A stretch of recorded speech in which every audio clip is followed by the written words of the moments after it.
Hey y'all, it's Katie. I hope everyone's doing well. Today we are talking about The Wrath and the Dawn by Renee Ahdieh. I will admit I went into this book very skeptical. I'd heard the premise on other booktube channels, and I just did not like the idea of a girl falling in love with her best friend's murderer. That just does not fly with me. So I went into this book, I was like, okay, I'll read it because everyone says it's really good, but I'm not going to like it.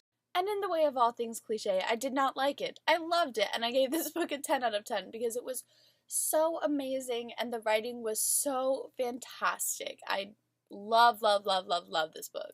The Wrath and the Dawn follows Shahrazad, who's about to be married to the Caliph, who is basically the equivalent of the king. And every night for like the last 60 or 70 nights, the Caliph has taken a new bride, and then in the morning she's been executed. Somehow, Shahrazad manages to survive her first night with Khalid, the Caliph, and then slowly she continues keeping to survive and is so confused because she's starting to fall in love with this man who is evil enough to have murdered all of these women that he's married. So she's kind of trying to figure out how she can reconcile her perception of this man with who she knows him to be and her feelings for that and kind of the whole situation. If you are at all skeptical about this book, I would definitely recommend it. I was too, and I just love it so much. It's definitely going on my favorites of all time list because this was one of the best reading experiences that I've ever had. Oh my goodness, I love this. There are so many little tropes and things that I have issues with in so many books, and this book you would see it approaching it, and then it was just like, nope, we're not gonna do that because that's stupid. Like, communication is a thing, and it was such a wonderful and gratifying read. Definitely would recommend it. That's gonna be it for the spoiler-free section, so if you have not read this, please go read it. You will be doing yourself a service. If you have, stick around. I love this book so much!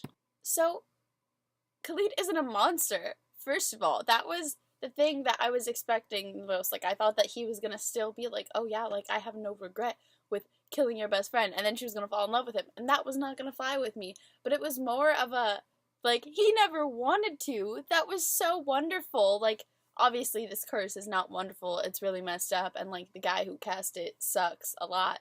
But, like,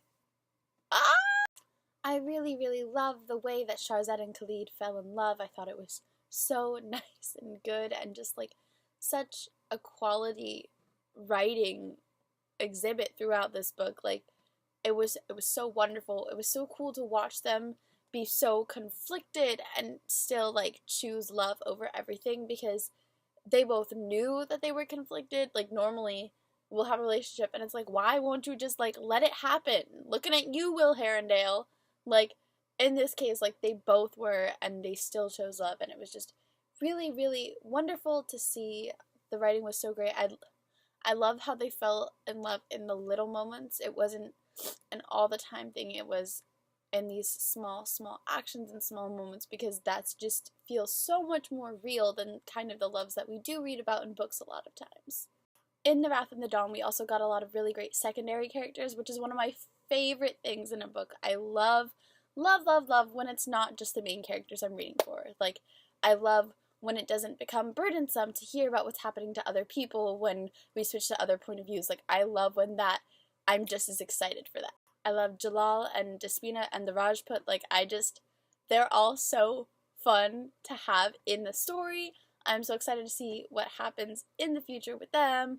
Jalal and Despina's child, that is a very exciting development. It was so great to read about them. I love the sass with which Despina and Jalal respectively treat Shahrazad and Khalid. Like, I think they both need that, and that's why they get along so well together, because they need someone to call them out and, like, give it to them whenever they dish it out, and, like, Despina and Jalal do that for them.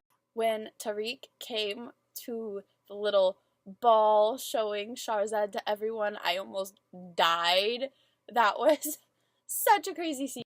I just feel like this book had a lot of really healthy dynamics that are the things that drive most people crazy. Like, where there would normally be a love triangle, Shahrazad was like, no, I only love one person. I used to love you, but now I love you. Like, not both of you. I'm not torn between choosing, like, this is what it is. Like, I love one person. When Shahrazad was trying to get Tariq and Rahim to leave, and they came across Jalal, and she was so worried that he was going to think that she was betraying them and leaving them, and he was like, no, I trust you. That just, it's so healthy. We don't get enough of that in books. There's never any trust. Like, the first end of something and everyone flips out, which is understandable, but it's so nice to read something where someone does say, like, yes, no, I trust you. I think if you're doing something, it's for good reason. And Tariq is just like, oh, like, you trust her, like, too bad for you. And Jalal's like, bruh, like, have you not looked at her? She's in love with the Caliph. You don't matter. Not that Tariq doesn't matter, because I love him. I do. But he's just a little in over his head. His ego is too big for my liking, and I will love him more once that has been squashed. I love that they have the poignancy of love so apparent. Like, Jalal looks at her and he's like, yeah, she's not about to ditch us. And Tariq, like, looks at her and is like, crap, like, all is lost. I've lost. Like, this is it. And I just felt like that was so true to human nature. I just really, really enjoyed reading this book. I thought the writing was amazing. It was really nice to read something that was not Western focused, because that's just so many things that are central in YA right now and kind of always. Western civilization is what is at hand, and while, like, I do love learning about all of that, it's annoying that Eastern cultures do not get enough representation in literature. So I was so excited to read this. I'm very excited for her upcoming duology. I really, really love this book, and when it ended, if I had not had the second one in hand, I might have had a heart attack. So that is it for The Wrath and the Dawn. Have a good one, y'all.